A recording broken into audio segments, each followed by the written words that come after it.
Merci de suivre ce live ce soir consacré à l'ESSILV. l'ESSILV, une école d'ingénieurs au cœur des métiers du numérique et de Paris La Défense.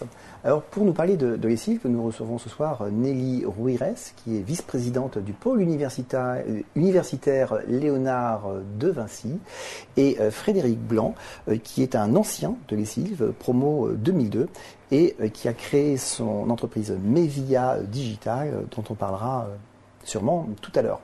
Alors ma première question, elle sera pour vous, Nelly Rouires. J'ai dit qu'on avait parlé de l'ESSILV, mais en même temps je vous présente comme vice-présidente du pôle universitaire Léonard de Vinci. Alors quel est le rapport entre le pôle universitaire Léonard de Vinci et l'ESSILV ? Alors l'ESSILV, c'est une des écoles du pôle universitaire Léonard de Vinci qui aujourd'hui comprend 3 écoles. Une école de management qui s'appelle le MLV, une école sur les métiers de l'Internet et du multimédia qui s'appelle l'IEM, et l'ESSILV qui est l'école d'ingénieurs, et puis également un institut de formation continue qui s'appelle l'ILV. Ces 4 établissements, et principalement les 3 établissements de formation initiale, on les rassemble dans quelque chose qu'on appelle le pôle Léonard de Vinci, puisque elles sont logées dans le bâtiment Léonard de Vinci. Et à ce titre, aujourd'hui, je me fais porte-parole de l'ESSILV. Donc, pôle universitaire Léonard de Vinci, au cœur de Paris La Défense. Alors au cœur de Paris La Défense, c'est vraiment sur la dalle de la Défense, face au CNIT, derrière le pouce de César quand on le connaît, dans des infrastructures extraordinaires pour de l'éducation, comme j'en connais très peu, avec aujourd'hui 4 bâtiments, 58 000 m² consacrés à de l'enseignement, mais aussi à de la vie d'étudiants avec des infrastructures, une infothèque. L'infothèque, c'est une bibliothèque notamment numérique, très importante, et avec 95 000 ouvrages. C'est aussi des salles de sport, c'est aussi des lieux de vie pour les étudiants. Voilà, un endroit, évidemment, des amphithéâtres et des salles de cours pour travailler, et des laboratoires pour l'ESSILV. Alors, l'ESSILV est une école finalement ancienne, enfin ancienne, tout est relatif, qui a une quinzaine d'années. Mais il y a l'arrivée récemment d'une nouvelle équipe. Ça signifie des nouvelles ambitions pour l'école ? Ça veut dire effectivement des nouvelles ambitions pour l'école. Donc nouvelle équipe, cette nouvelle équipe, c'est une équipe qui aujourd'hui est dirigée par Pascal Brouet. Pascal Brouet aujourd'hui qui a pris la présidence de cette association et de ses écoles, du pôle, qui a pris également la direction de l'ESSILV en direct. Alors pourquoi il a pris aussi la direction de l'ESSILV ? Eh bien parce que son passé de directeur de direction dans les écoles d'ingénieurs, après avoir dirigé l'EFRAY, puis pendant 14 ans, et j'étais à ses côtés à l'ECE, la direction de l'ECE. Aujourd'hui, il a toutes les compétences pour le faire, et effectivement l'idée c'est de donner un nouvel élan un nouvel élan à ces écoles, et voilà pourquoi on est arrivé pour faire ça. Alors nouvel élan, ça passe évidemment par tout ce qui est cursus pédagogique, donc je vous propose qu'on passe un temps de ce live déjà à parler du cursus. Donc grande école d'ingénieurs, essentiellement post-bac. Alors est-ce que vous pouvez nous expliquer l'organisation du cursus de l'ESSILV ? Ouais, c'est un cursus assez classique, je vais dire, pour une école en 5 ans, pour une école post-bac.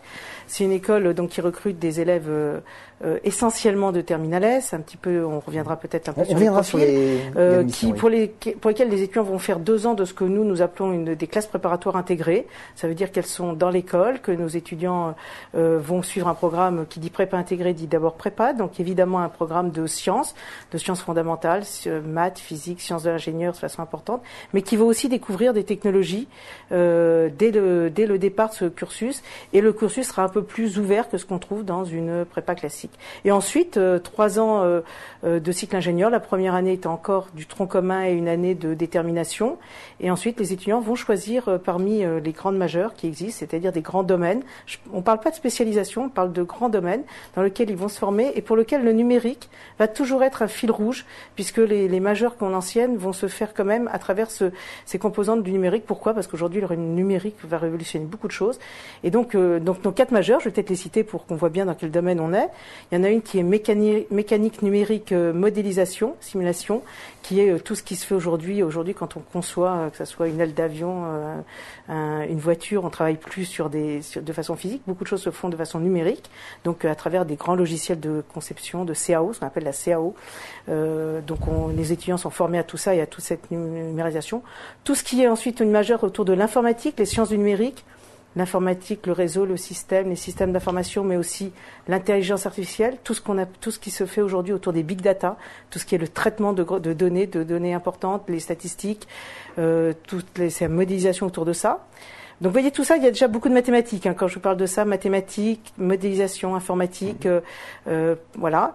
Une troisième filière qui est souvent un peu fréquente dans les écoles post-bac et qui existe donc depuis le début du pôle et qui donc du coup aujourd'hui est à ses côtés, qui est une filière de finance quantitative. La finance quantitative, c'est pour les ingénieurs, c'est de la finance au service des ingénieurs, qui est faite de beaucoup de la gestion des risques, l'optimisation des risques, mathématiques encore une fois, simulation et programmation. Et une dernière qui va ouvrir en 2014, qui sont nouvelles énergies, aussi avec le numérique comme fil Alors, rouge. on va revenir sur de nouvelles énergies parce qu'on a une question d'un internaute qui nous demande quel est le quotidien d'un ingénieur financier. Est-ce qu'il reste derrière son ordi toute la journée? Alors, je sais pas, peut-être Frédéric, vous pouvez répondre à cette question sur ingénieur financier. Alors j'ai quelques amis, de les Sylves et de la filière finance, alors, là, en général ils restent assez souvent derrière l'ordinateur.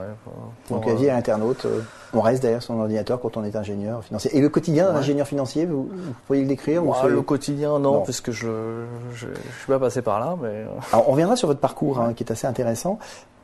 Vous avez parlé de cette dominante nouvelles énergies. Est-ce que vous pourriez nous en dire un petit peu plus? Nouvelles énergies, l'idée c'est d'aller de se positionner sur tout ce qui est énergie renouvelable. Là, on va pas aller travailler le nucléaire, on va pas être sur ce domaine-là évidemment. On va se mettre plutôt sur tout ce qui est énergie renouvelable et toutes les problématiques qu'on a aujourd'hui de stockage, de distribution, de comptage, par exemple, de comptage à domicile, d'optimisation de distribution, et puis évidemment tout ce qui concerne les économies d'énergie, que ça soit pour le transport, l'automobile, l'aéronautique, les batteries, vous voyez tous ces secteurs-là. Et quand on regarde bien, les technologies du numérique sont très présentes dans tous ces aspects-là. Voilà pourquoi aujourd'hui on se positionne dans ce domaine pour lequel les demandes d'énergéticiens maîtrisant fortement le numérique sont en exponentielle. De manière exponentielle. C'est vrai que c'est des secteurs en forte progression. Mais est-ce que vous avez concrètement des métiers précis qui vous viennent en tête quand vous parlez justement de ce secteur? Sur l'énergie, c'est un peu difficile. Aujourd'hui, c'est souvent des métiers génériques. On appelle ça des ingénieurs énergéticiens, mais ça va être quelqu'un qui va bien maîtriser justement des capacités de calcul, de modélisation et qui va les appliquer. Il peut y avoir du trading aussi, comme dans l'énergie, puisque ça se négocie. Ça peut être différents métiers qui vont toujours être à partir de ça. Mais il y a aussi tout ce qui est sur vous savez, quelqu'un qui va travailler chez un grand constructeur automobile ou chez des équipementiers pour justement travailler sur ces aspects d'économie, de distribution, un petit peu tout ce que je vous disais, pour lequel on va beaucoup modéliser, informatiser. Alors, on a bien compris l'organisation du cursus avec ses grandes options dominantes. Comment ça se passe pour ce qui va concerner la partie entreprise? Est-ce qu'il y a des stages? Quelle est la durée de ces stages? Peut-être Frédéric va nous répondre. Et puis l'international. On a une question sur l'international. Un étudiant qui me dit, voilà, votre école m'intéresse, mais j'ai envie de passer une partie de mon cursus en Australie. Alors là, sa question est un petit peu précise. Mais voilà, est-ce qu'il y a beaucoup de stages? Et est-ce qu'il y a des possibilités de partir à l'international? Et est-ce que ces possibilités de partir à l'international sont assez étendues? Alors peut-être Frédéric, sur la partie stage. Alors sur la partie stage, moi, à mon époque, ça bouge tout le temps. Ça bouge, non, nous c'est intéressant puisque ça proposait trois périodes de stage. Donc à l'époque, c'était déjà quelque chose un peu assez nouveau quand même sur les types de cursus d'ingénieurs. Donc un premier stage de 3 mois en entreprise, un peu de découverte. Après un deuxième stage de 6 mois et un dernier de fin d'études de 6 mois. Les mêmes. Voilà. D'accord. Donc en fait, tout cumulé, ça va représenter combien de périodes, combien de temps en stage? 14 mois. Aujourd'hui, je viens de le calculer, l'ensemble va correspondre 3 stages, 14 mois. Ce qui est important sur un cursus. Ce qui est important sur un cursus de 5 ans, mais sur 5 ans. Ouais. Et ces stages se font aussi sur les deux premières années? Le premier était à la fin de la deuxième année de cycle préparatoire. Donc ça répond à la question des stages et l'international.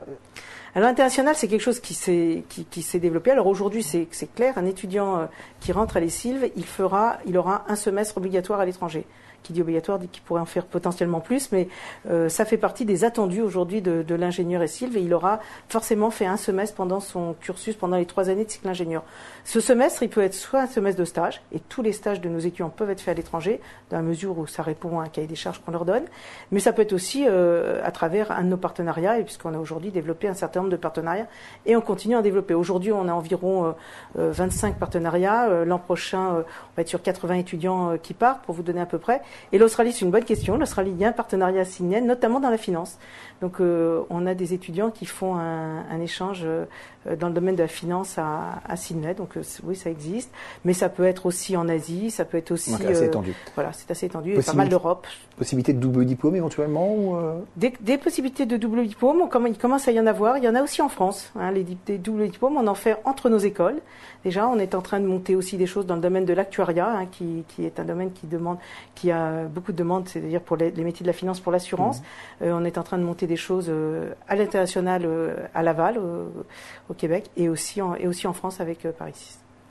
On a un internaute qui nous demande de repréciser un petit peu les énergies. Est-ce que les énergies, c'est une dominante à part entière, au même titre que la mécanique ou que l'ingénierie financière, ou c'est une spécialisation au sein d'une autre quatrième majeure, une vraie majeure qui va prendre toute sa place. Alors c'était pas le cas, hein, c'était pas le cas jusqu'à présent. Néanmoins, quand on regarde aujourd'hui, 10% dans la dernière promotion, enfin 2011 sur l'étude des diplômés 2011, 10% travaillaient dans le secteur de l'énergie. Donc ça montre bien que à travers cette compétence numérique, ils y sont allés. Et donc la décision qu'on a faite, c'est de créer une majeure à part entière sur les nouvelles énergies, qui ouvrira donc en septembre 2014. Donc les étudiants que nous recrutons dès la rentrée 2013 pourront en bénéficier, puisque les majeures démarrent en 4e année. Élément important de votre cursus dont on n'a pas encore parlé, l'apprentissage. Donc vous proposez une partie du cursus en apprentissage. Alors, plusieurs questions. Quelles sont les années que vous proposez en apprentissage et quelle est la formule de l'apprentissage? Parce qu'il y a beaucoup de formules différentes. Oui, alors il y a beaucoup de formules différentes. Donc l'apprentissage chez nous, ça a 2 ans aujourd'hui. Et la première filière qui a été ouverte par la voie de l'apprentissage, c'est la filière mécanique, numérique, simulation. Et on va va continuer à étendre et ouvrir vers les autres majeurs. Alors l'apprentissage dans les écoles d'ingénieurs, c'est assez simple. C'est 3 ans. C'est forcément 3 ans. La commission d'éthique d'ingénieurs nous demande de le faire ainsi parce que c'est une pédagogie totalement différenciée que l'on a. Et donc, il faut que les étudiants, on travaille sur les 3 ans avec eux. Aujourd'hui, on a une vingtaine d'apprentis par année, même un peu plus, 24 apprentis, qui sont dans des entreprises diverses pour les 3 ans. Le rythme que l'on a choisi chez nous, c'est un rythme plutôt d'alternance autour de 6 semaines, entreprise 6 semaines chez nous. L'année suivante, ça peut être 7 semaines. Des semaines complètes, pas de séparation de 3 jours de jour. Non, on n'est pas sur du 3 jours de jour, ce sont des modèles qui existent, c'est pas celui qui a été choisi. Aujourd'hui, on est sur des périodes plutôt plus longues, sur lesquelles on peut avoir des acquis importants pour les apprentis. Et c'est une bonne chose, ça, d'ailleurs. C'est une bonne chose pour les entreprises. D'ailleurs, on avait une question, Frédéric, qui vous concernait. On vous demandait, et on reviendra sur les métiers, mais on vous demandait si vous recrutiez des apprentis de lessive. Alors, de lessive, pas encore, hein, parce que c'était essentiellement orienté mécanique, hein, alors que nous, on cherche des profils en informatique. Ça va venir. Pour revenir à l'apprentissage pose 2 questions importantes. La première est la demande des entreprises. Est-ce que vous avez une demande? En fait, est-ce que c'est vous qui limitez le nombre d'apprentis ou bien vous avez pas forcément les demandes qui correspondent à ce que souhaiteraient vos étudiants. La deuxième, c'est le rythme, c'est-à-dire tenir effectivement le rythme en entreprise et aussi assumer sa scolarité. Alors les demandes, il y en a autant du côté des candidats et des jeunes qui ont ce souhait d'aller vers des études qui alternent justement une mise en pratique importante en entreprise et un cursus plus théorique en école. Donc les demandes des candidats, on les a, notamment pour des jeunes issus des filières technologiques dans un premier temps. Les demandes des entreprises également. Hein. Aujourd'hui, la législation a évolué dans ce domaine et toutes les entreprises de plus de 250 salariés sont incitées à avoir un pourcentage important d'alternants dans leurs effectifs, hein, aujourd'hui de 4%, ce qui veut dire que cette demande, elle existe. On a en plus la chance d'évoluer dans ce grand et vaste secteur de l'économie numérique qui est fortement demandeuse en profil, apprentis compris, puisque c'est quand même une excellente façon de travailler avec des jeunes, de les former, de les tester et ensuite de constituer ces équipes. Quand on est sur des marchés en tension, comme on l'est sur les domaines du numérique et des ingénieurs de ce domaine, les entreprises sont assez demandeuses. Donc, on a des soucis pour aucun d'entre eux. Et candidats et entreprises. Donc l'offre rencontre la demande. Le financement est parfois plus délicat, mais c'est encore un problème de législation. Maintenant, pour un jeune, vous avez raison de le souligner, c'est très exigeant un cursus en apprentissage. Et quand un jeune qui part vers un cursus en apprentissage... C'est souvent méconnu cet aspect. Hein. C'est souvent méconnu, mais on essaye de le faire comprendre. Et en tout cas, quand nos jeunes sont admissibles et qu'on considère qu'ils peuvent suivre ce cursus, on les aide évidemment dans la recherche d'entreprise. On travaille avec nos partenaires et on les prépare et on les aide à aller trouver ces contrats d'apprentissage. On leur explique aussi fortement exactement à quoi s'attendre en termes de rythme de travail. Vous savez, tout d'un coup, c'est un jeune qui était étudiant et il se dit, tiens, dès que je vais avoir signé mon contrat, je deviens un salarié, j'ai 5 semaines de congé. Ma vie associative et tout ce que je pouvais faire à côté, ça risque d'être différent parce qu'il va falloir que je fasse un cursus complet, que je travaille dans une entreprise, que je valide mes enseignements de la même façon qu'un autre étudiant. C'est vrai que c'est un rythme soutenu, important et il faut s'y préparer. Alors, sans trop parler des conditions d'admission, on reviendra sur le concours à venir et de comment ça se passe.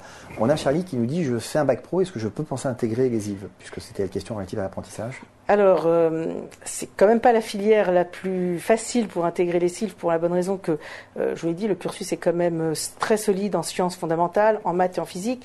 Et un étudiant qui a fait un bac pro, ça peut être difficile. Néanmoins, il n'y a jamais de parcours impossible. Et un bon étudiant qui a vraiment envie, par contre, la voie, ça va pas être de rentrer à les CILF tout de suite. Un jeune qui est dans cette filière-là, c'est d'abord d'essayer de décrocher un diplôme de bac plus 2, DUT ou BTS. Et ensuite d'essayer de revenir vers une voie. BTS, nous les prenons qu'en apprentissage, que par la voie de l'apprentissage, mais pourquoi pas. Bon, on viendra tout à l'heure sur les conditions d'admission. Encore 2 questions sur le cursus et la pédagogie. Vous avez parlé tout à l'heure de la CTI, la commission des titres d'ingénieur. Quelque part, ça certifie quoi? Ça veut dire quoi? Ça certifie tout. La CTI, ça certifie tout. Non, ça impose. C'est bon, d'abord quelque chose d'assez intéressant, c'est que c'est donc une habilitation que nous avons et qui est à durée limitée, c'est-à-dire que le maximum que peut obtenir un établissement, c'est 6 ans, et ça veut dire que très régulièrement, des gens compétents du domaine l'école va être totalement auditée, évaluée. Alors elle l'est sur tous ces domaines, elle l'est sur son cursus, elle l'est sur l'insertion de ces jeunes, elle est sur la qualité de son recrutement, elle l'est évidemment sur la qualité de sa recherche, et de la recherche dans une école d'ingénieur, c'est évidemment essentiel. Justement, excusez-moi, on avait une question sur la recherche. Ouais. Quelle place prend la recherche dans une école d'ingénieur, chez vous? Est-ce que c'est vraiment important? Oui, c'est important. Oui, c'est important parce qu'il n'y a pas de grande école sans recherche, parce que ce qui se fait dans la recherche, c'est très important pour irriguer les enseignements, pour faire évoluer. Quand on est dans une école d'ingénieur, c'est essentiel, surtout dans le domaine du numérique où ça évolue très vite. Donc oui, on a à l'ESILV une vingtaine d'enseignants-chercheurs aujourd'hui dont leur temps est consacré en partie aux élèves, mais dont une partie importante est consacrée à de la recherche fondamentale, mais aussi de la recherche appliquée, de la recherche avec des projets dans les pôles de compétitivité. Et quand on le peut, avec des étudiants qui peuvent travailler sur des projets de recherche. Oui, c'est important. C'est évalué par la commission d'études d'ingénieurs. La gouvernance est évaluée par la commission d'études d'ingénieurs. Voilà, c'est tout cet ensemble qui va être regardé et qui valide absolument des établissements et leur cursus ingénieur. Alors, on a bien compris votre cursus, la pédagogie. Ben, une fois qu'on a réussi ces études, en fait, on fait quoi après? Alors, je me tourne vers Frédéric. Promo 2002. Promo 2002, voilà. Presque 10 ans d'expérience professionnelle. Est-ce que vous pourriez vraiment nous dire rapidement votre parcours après l'école? Alors, juste après l'école, je suis parti dans les laboratoires de Télécom Paris pour faire de la conversion de MP4, de flash vers MP4. Ce qui m'a permis après de partir me spécialiser vraiment complètement dans le MP4 aux États-Unis, à San Francisco et à New York, et puis d'évoluer sur des. Vous aviez fait des stages à l'international Non, j'avais pas pu faire ça à cette époque-là. Mais bon, voilà, ma spécialité après sur le monde professionnel m'a permis justement de migrer aux États-Unis et d'évoluer un petit peu sur des métiers un peu différents. C'est-à-dire que mes 2 premières années ont été vraiment du développement pur et dur, et après d'évoluer sur comment trouver des solutions par rapport à des produits qui sont disponibles dans l'entreprise et pouvoir répondre à des problématiques techniques face aux différents projets que j'ai pu avoir aux États-Unis et à travers le monde d'ailleurs. Voilà. Et puis pour terminer, je suis donc rentré il y a 4 ans où j'ai pu fonder Mevia, qui édite aujourd'hui une solution d'animation de réseau des anciens, qui est notamment déployée au pôle Léonard de Vinci. Voilà, donc ça amène à différentes choses la formation d'ingénieur aujourd'hui. Voilà, donc à travers les stages, moi j'avais une passion qui était dans l'audiovisuel, donc ça m'a permis de m'orienter vers le MP4 et du coup de jongler à travers différents types de métiers dans l'ingénierie. Mais donc aujourd'hui vous êtes créateur d'entreprise? Aujourd'hui je suis créateur d'entreprise. Vous imaginiez faire cela pendant votre parcours à l'ESILV? J'avais une motivation à l'entrepreneuriat, donc j'étais président de l'association Poltech, qui est l'association multimédia du pôle Léonard de Vinci. Donc j'avais une volonté déjà d'animer, de créer des choses. Voilà. C'est un aspect important aujourd'hui dans la pédagogie, encourager la création d'entreprises. Ouais, c'est vraiment quelque chose d'important. Alors dans ce cadre, on ouvre, mais dès la rentrée 2013, une filière pour les dernières années d'entrepreneuriat commune à nos 3 écoles. Et là, je crois que c'est vraiment l'aboutissement de la transversalité telle qu'on peut l'entendre. On a la chance d'avoir sur le même campus 3 écoles dans lesquelles nous avons des ingénieurs, des managers, des designers. Aujourd'hui, c'est absolument ce dont on a besoin pour faire de la création d'entreprises et ce sont des gens qui travaillent ensemble demain. On va les faire travailler ensemble tout de suite. Et tous ceux qui ont des projets vont pouvoir les mener dans le cadre de cette option commune. On a un incubateur aujourd'hui qui s'appelle PEGO. PEGO, c'est un incubateur qui regroupe les écoles du pôle, puisque désormais les Sylve et l'IM en font aussi partie, créés à l'époque en faisait partie, le MLV, Dauphine, Nanterre et l'Estaca. C'était ces 4 écoles au départ sur l'incubateur PEGO qui est installé dans le pôle Léonard de Vinci. S'y sont ajoutés récemment, notamment nos écoles viennent d'y rentrer. Ça veut dire qu'il y a toute une dynamique autour de l'entrepreneuriat. Les étudiants qui ont un projet vont pouvoir le mener, ils vont être accompagnés dans cette option, ils vont pouvoir être incubés, ils le sont déjà, il y a déjà des projets qui sont incubés sur place.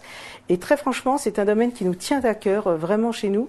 Pourquoi ? Parce que évidemment, le placement de nos étudiants, c'est important. Le placement d'un étudiant, et si on regarde, on fait comme tout le monde et on sort des. On a une question là-dessus, sur le placement des étudiants. Je vais y revenir. On sort tous des enquêtes emploi et on continuera à le faire. Et on est très content quand ils ont maintenant des jeunes qui demain sortent, créent leur entreprise, créent leur emploi, créent peut-être l'emploi des autres. Ça nous semble au moins aussi important que d'aller chercher telle position dans telle grande entreprise. Et c'est vraiment la culture que nous avons, que nous souhaitons donner à nos étudiants. Nous, c'est ce qu'on appelle la responsabilité sociétale du diplômé, la RSD. Il y a la RSE, pour nous, un diplômé qui a reçu une formation dans une grande école, il a, à notre avis aussi, cette responsabilité derrière que ça diffuse sur d'autres. Donc voilà, l'entrepreneuriat, ça nous est cher et ça l'était et ça continuera fortement au pôle. D'ailleurs, on emploie des anciens de l'ESIL, des anciens de l'IM, et on travaille aussi avec de l'EMLV. Voilà. Alors, vous avez parlé d'intégration professionnelle, et on a une question d'un jeune qui me dit est-ce qu'on a automatiquement un emploi quand on sort de chez vous ? Est-ce qu'on garantit un emploi ? J'imagine que non, on ne garantit pas un emploi, mais ça nous ramène à la question de l'intégration professionnelle aujourd'hui dans des circonstances économiques qu'on décrit comme pas toujours faciles. Je l'aime bien celle-là aussi. Je l'aime bien. Alors pourquoi ? Parce que dans le monde des ingénieurs, il y a une réalité, c'est que on est en forte demande d'ingénieurs en France, en Europe et dans le monde entier. Ça veut dire qu'aujourd'hui, tout ce qu'on peut entendre sur la situation économique, elle ne concerne absolument pas les ingénieurs. Le taux de chômage des ingénieurs aujourd'hui en France est en dessous du chômage structurel. On parle de pénurie. On parle de pénurie très importante. Aujourd'hui, globalement, nos écoles d'ingénieurs forment plus de 32 000, 33 000 ingénieurs par an. Il en faudrait 10 000 de plus, simplement pour satisfaire cette demande. Alors, quand on est dans cet équilibre-là, qu'est-ce qui se passe ? Quand on sort d'une école d'ingénieurs, notamment dans des secteurs porteurs comme sont les nôtres sur l'aspect numérique, on ne cherche pas un emploi, on le choisit. Et c'est quand même quelque chose de très différent. Aujourd'hui, un jeune n'a pas à le chercher. L'emploi vient et il va avoir même de multiples sollicitations et donc on est même en devoir d'expliquer à des étudiants comment bien choisir un emploi. C'est dans ce sens-là. C'est un métier, c'est peut-être le plus beau cadeau qu'on peut se faire, c'est de faire des études d'ingénieur. La poursuite d'études après ESIL, ça existe ? C'est important ? Ouais, chez nous, c'est environ 11% des étudiants, qui poursuivent soit dans un domaine technique, un petit peu ce qu'a décrit Frédéric, c'était son cas, et ça continue dans des domaines techniques sur une expertise, et puis souvent aussi sur des domaines plus ouverts, sur du management, parce que ce sont des étudiants qui ont envie d'avoir une double compétence. Donc oui, ça se fait.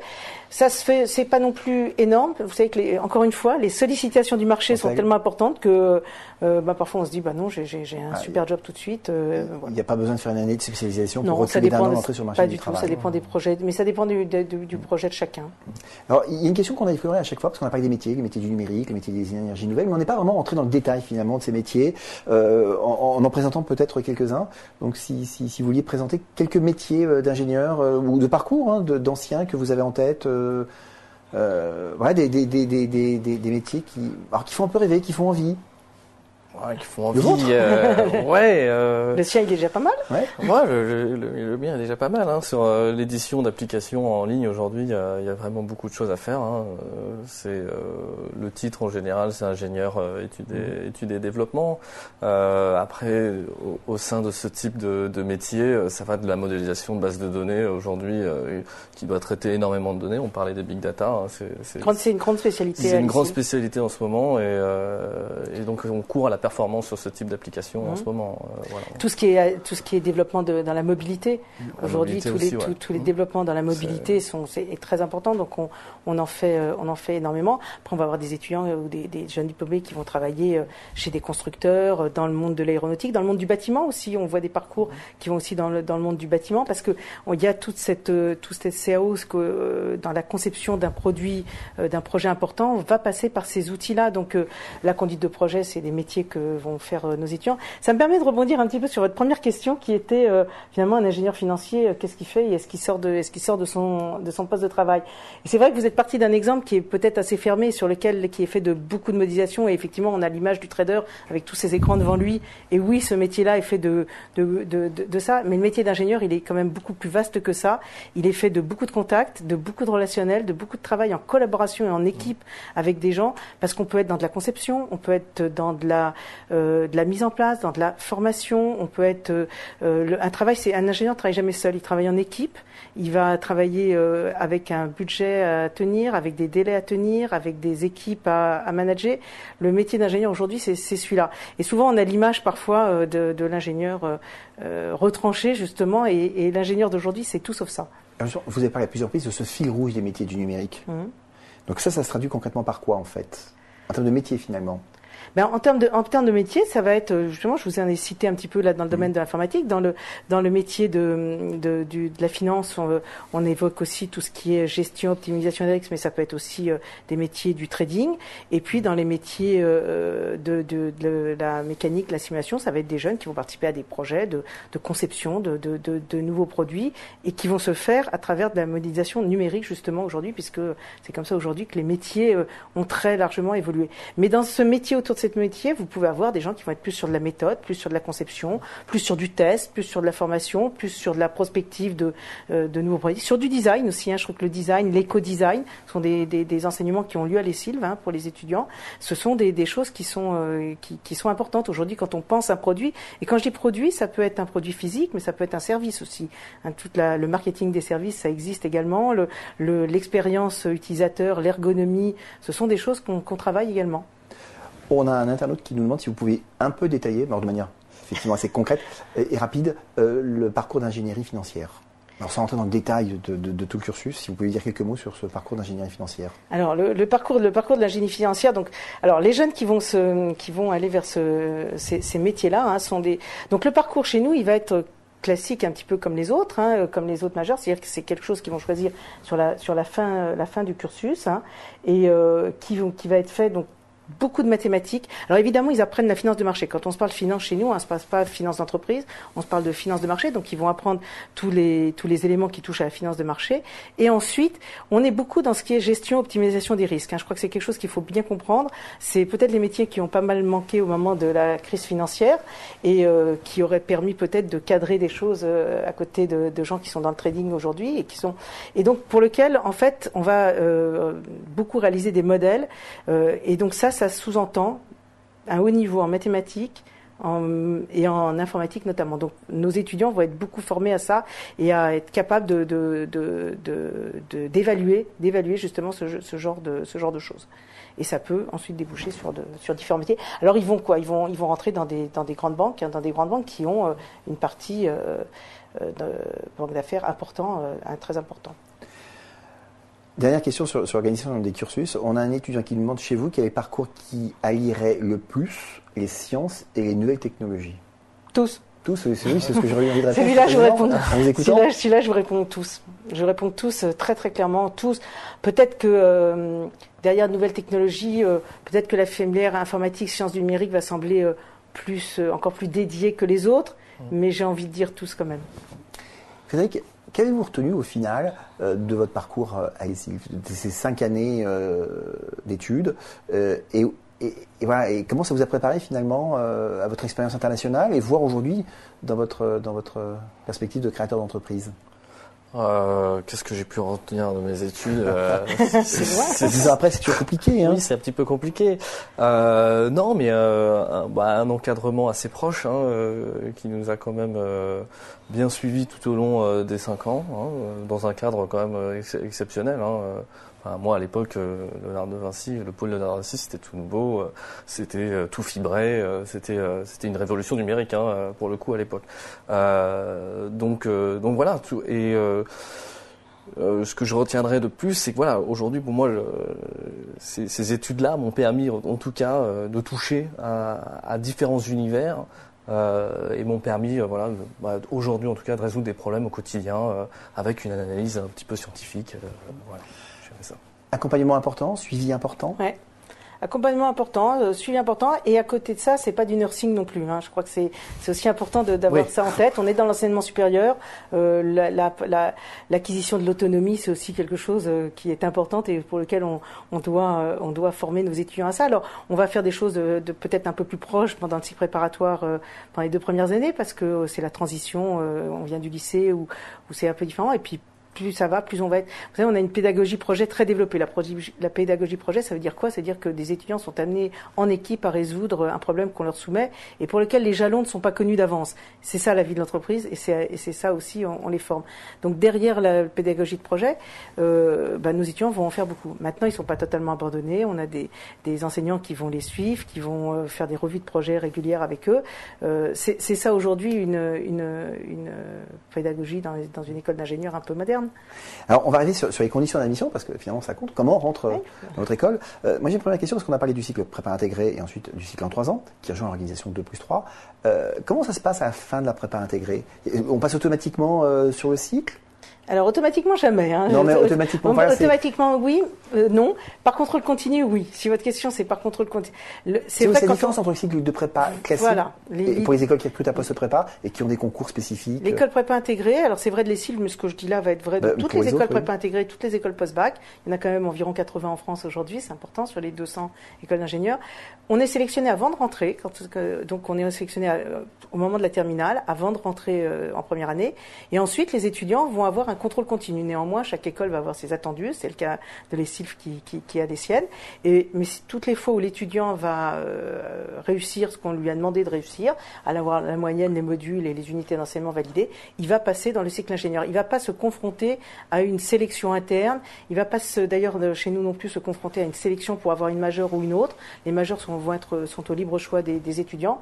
Et la sélection est avant. Donc, c'est le principe de la prépa intégrée. Alors, puisqu'on parle de la sélection, nouveauté l'année prochaine, c'est que vous rejoignez le concours Avenir. Absolument. Alors, à quoi ça correspond le fait d'intégrer un concours? Qu'est-ce que ça va vous apporter? Qu'est-ce que ça change fondamentalement?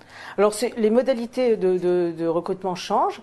Ça montre que les SILV aujourd'hui, qui est rentrée dans ce concours Avenir, qui elle regroupe aujourd'hui d'autres écoles que sont aujourd'hui l'ECE, l'EPF, l'ESTACA, l'EXI à La Rochelle et l'EISTI qui est rentré également. Donc, ça fait 6 écoles aujourd'hui, une dizaine de campus, puisqu'il y a des campus aussi en province pour certaines des écoles.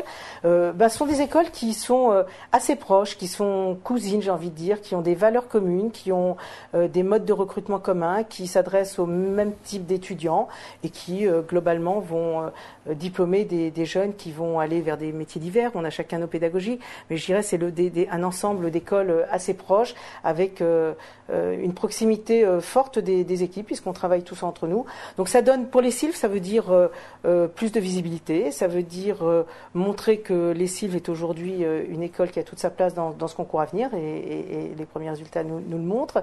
Et ça permet aujourd'hui de s'adresser peut-être plus facilement.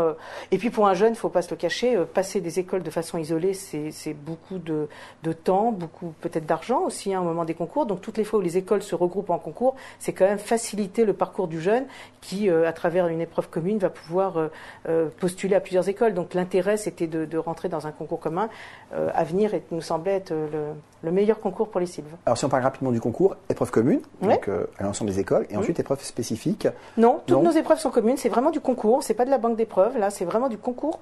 Donc toutes nos épreuves sont communes. Pour ce qui est du concours Avenir, on a d'abord une première épreuve qui est finalement l'étude du dossier scolaire des jeunes, les 3 trimestres de première, les 2 trimestres de terminale, et tous les candidats qui sont des candidats du concours, qui sont, même s'ils ont choisi une des écoles, nous ne connaissons pas leur choix, et nous faisons ensemble un premier classement de tous nos candidats.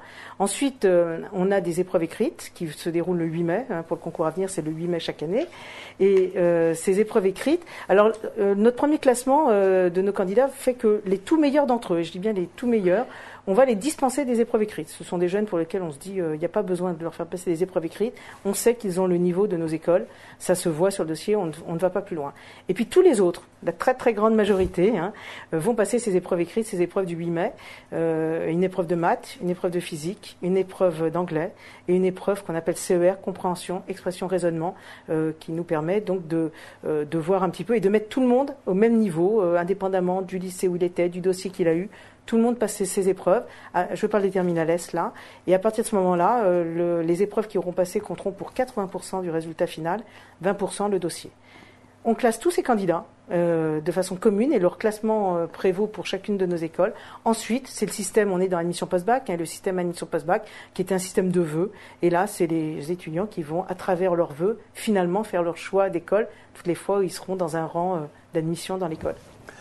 On a un internaute qui nous dit je suis en terminale S, je suis assez moyen en mathématiques, mais je suis passionné d'informatique. Est-ce que j'ai toutes mes chances? Est-ce que le moyen, ça veut dire beaucoup de choses. Bah oui.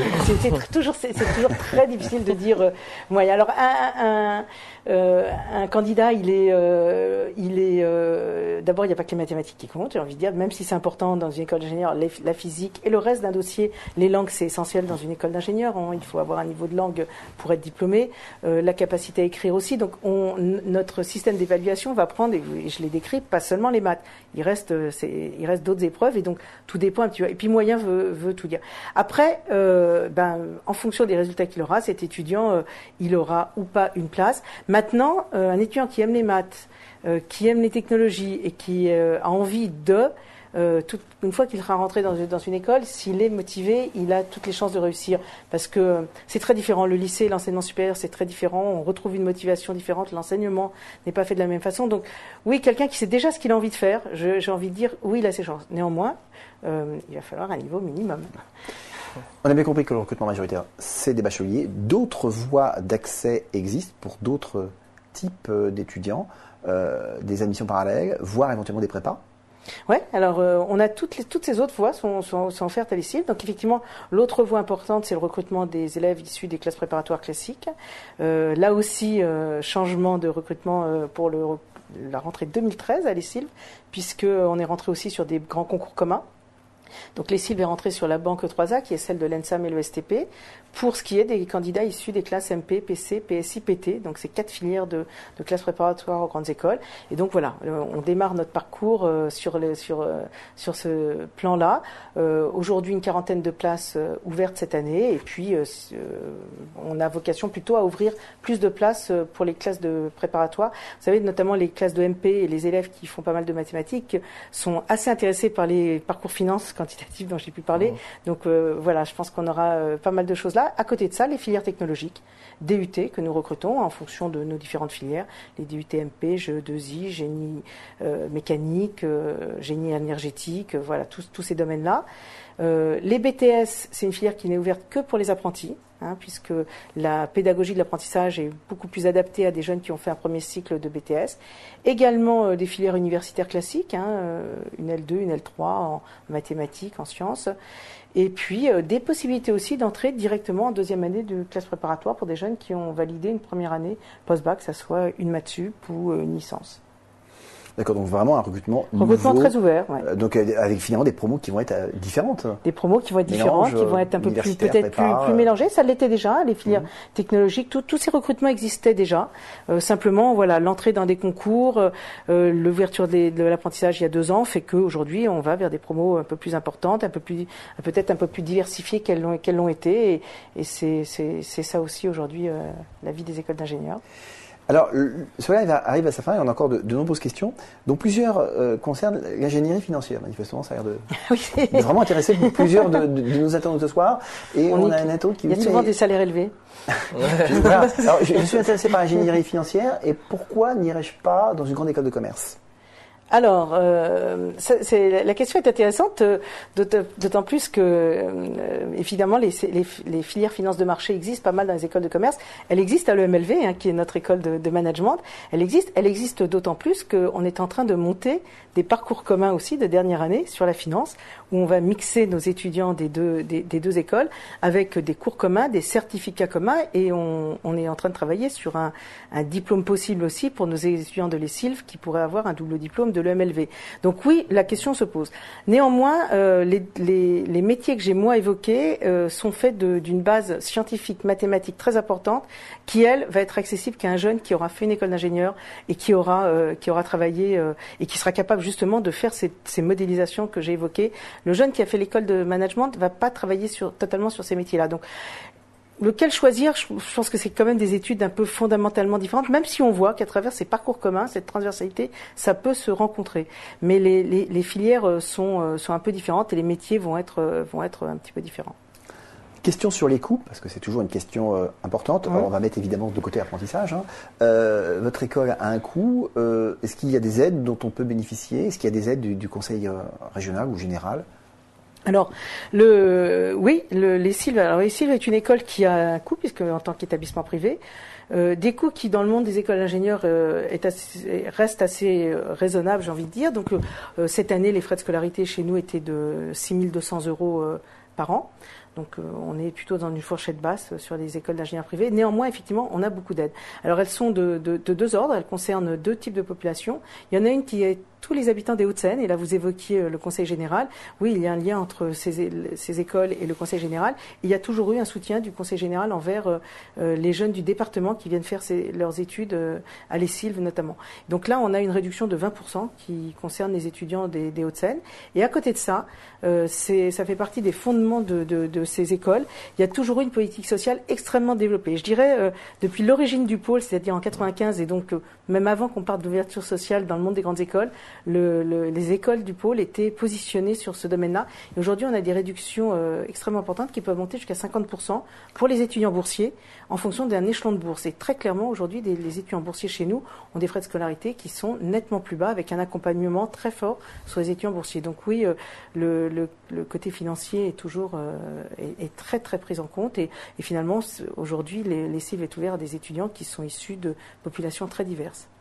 On a une question un peu plus anecdotique au regard de ce problème de financement. Un étudiant qui manifestement s'est renseigné, qui nous dit que le sport est obligatoire et noté. Pourquoi et que représente la notation du sport dans le cursus général? C'était déjà le cas à votre époque? Oui, il y avait une notion importante sur le sport. Alors pourquoi? Parce que le sport, ça véhicule des valeurs qui nous intéressent en termes de l'image qu'on souhaite avoir, et surtout de ce que ça transmet à un jeune. C'est quand même une image de l'effort, de la ténacité, beaucoup aussi de l'équipe, puisque beaucoup de sports se font en équipe, et donc ce sont des choses qui nous intéressent. Et ça aussi, ça a prévalu à la création du pôle, d'avoir le sport comme obligatoire pour nos étudiants. Alors oui, tous nos étudiants font du sport, c'est noté, c'est pas un énorme coefficient, voilà. Et il n'y a pas que la performance qui est notée, il y a également l'effort qui va être produit en fonction d'un niveau de départ qui nous intéresse. Donc c'est pas simplement les meilleurs en sport qui vont pouvoir avoir une bonne note en sport. Celui qui part de tout bas mais qui fait ce qu'il faut pour y arriver peut avoir absolument la même chose. Et le sport chez nous, c'est 3 niveaux. C'est ce cours de sport obligatoire que nous avons. C'est aussi le sport universitaire en compétition. Si on prend des étudiants chez nous, c'est plus d'un tiers qui sont intégrés qui font des compétitions universitaires. En moyenne, c'est 8% dans le monde des grandes écoles, c'est 30% chez nous. Donc le sport est une valeur qui est fondamentale Et je rajoute, on a un troisième niveau qui est une filière de sportifs de haut niveau qui concerne aujourd'hui l'école de commerce. Mais nous accueillons à l'ESILV des sportifs de haut niveau pour lesquels nous adaptons les cursus pour qu'ils puissent pratiquer leur sport et leurs études. Alors, ce live arrive à sa fin et on a beaucoup parlé du pôle universitaire Léonard de Vinci. En introduction, on a parlé de comment s'articulait l'ESILV dans le pôle universitaire. Donc c'est un très bel endroit pour étudier, mais c'est aussi un mélange finalement de beaucoup d'étudiants différents, parce qu'il y a les étudiants des écoles dont vous avez parlé, mais il y en a d'autres. Oui, alors le pôle qui est ce bâtiment qui a une capacité d'accueil importante, au-delà donc de nos 3 écoles et donc de tout ce que nous pouvons faire des étudiants des 3 écoles, accueille aujourd'hui, c'est le pôle parisien de l'école de commerce de management Schema, qui est une école qui est à Nice, à Lille, et donc le campus parisien est dans le pôle. Il y a aussi des étudiants de l'université de Dauphine, c'est une trentaine de masters qui sont enseignés dans le pôle, et il y a aussi des étudiants de Nanterre et certains enseignements de Nanterre qui sont faits ici. Aussi, Frédéric, avec d'autres écoles ou d'autres établissements, vous avez connu ce mélange quand vous y étiez? Alors moi j'ai connu plutôt, il y en avait quelques-unes. C'était d'autres. Non, c'était d'autres à l'époque. Mais c'était des mélanges de culture. C'était une expérience intéressante. Ah oui, très intéressant, puisqu'il y a une transversalité, un mélange un peu de cultures différentes qui nous permet, soit dans la vie associative, de pouvoir justement échanger, soit sur des projets en commun au sein du cursus. Donc c'est clair que c'est un plus justement de pouvoir avoir des cultures différentes au sein d'un campus. Culturellement, c'est rare. Une école d'ingénieurs est souvent assez monolithique. On vit entre ingénieurs quand on est sur le campus d'une école d'ingénieurs. C'est assez rare d'être intégré dans un lieu qui culturellement est beaucoup plus ouvert. Et pour conclure, au final des candidats que vous intégrez, quelles qualités, quelles valeurs vraiment vous attendez?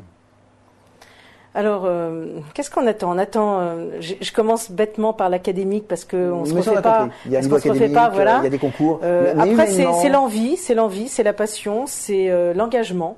C'est l'envie d'aller plus loin que là où on a l'impression qu'on est capable d'aller. C'est de le faire en équipe, c'est de le faire avec d'autres, c'est d'avancer ensemble. C'est de donner tous les moyens, parce que quand on s'engage, il faut aller au bout. Et ça crée derrière des étudiants qui vont être ouverts, qui vont être plutôt multiculturels, qui vont être opérationnels. C'est aussi notre pédagogie fait que derrière on a des jeunes diplômés opérationnels. L'humilité aussi, je crois que ça fait partie aussi des valeurs qu'on cherche à transmettre. On est ce qu'on est, on a fait ce cursus et on progressera et on est confiant dans ses possibilités, mais on se prétend pas non plus être ce qu'on n'est pas. Voilà, je crois que c'est la caractéristique un peu de nos étudiants, je crois que c'est celle-là. Je vais prendre une dernière question qui nous est posée par Louis, vraiment très précise. Il est étudiant en DUT JMP et il nous demande combien de places avez-vous? Alors sur les DUT, c'est pas pour une filière, c'est pour l'ensemble des filières. Il y a sur la formation initiale, il y a environ 25 places et on a 24 places sur la formation en apprentissage. Nelly Ourires, Frédéric Blanc, merci d'avoir répondu aux questions des internautes et de la rédaction de Studirama. Rendez-vous pour les prochains lives.